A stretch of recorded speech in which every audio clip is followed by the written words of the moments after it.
মেয়ে স্কুল থেকে চলে এসছে, বাবাকে বলতে বলতে যাচ্ছে নিয়ে এসছে, রুটি নিয়ে এসছে। এদিকে বাবা বাজার করে চলে এসছে, এক গাদা সবজি এনেছে, মা কাটতেও বসে গেছে। আবার মায়ের সাথে আবার মায়ের চেলা বসে গেছে লঙ্কা ছাড়া। কি অবস্থা! আমার মেশিনে কাপড়গুলো কাঁচা হয়ে গেছে, চলো ঝটাপট মেলে ফেরি। কাপড়গুলো মেলাও হয়ে গেল। ওহ, সকালের সময়টা যে কীভাবে কেটে যায়। মা টিভি দেখছে, একটা সিরিয়াল দেয় মায়ের খুব প্রিয়। এসে গেছে মহারাজ জামানা।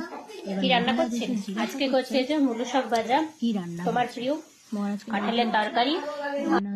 উনি বাড়ি থাকা মানে সারাক্ষণ এখন জিজ্ঞাসা এত টমেটো কেটেছি এই কারণে, কারণ কি কিছুটা আমি দেব তরকারিতে আর কিছুটা চাটনি করব।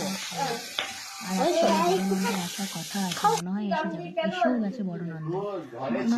ছিল বাবার জন্য একটা অরেঞ্জ টাইপের কিছু জিনিস, মানে যেটা খাওয়ার পর খুব। চলো স্নানটা সেরে নিই। স্নান কমপ্লিট হয়ে গেছে আমার।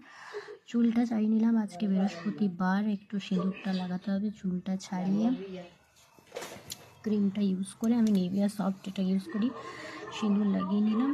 সিঁদুরটা লাগাবার পর এবার মেয়েকে নিয়ে একটু পড়তে বসার টাইম পাই, ওই যেটুকু টাইম পাই আর কি। আজ তোমার টিফিনটা কেমন লেগেছিল?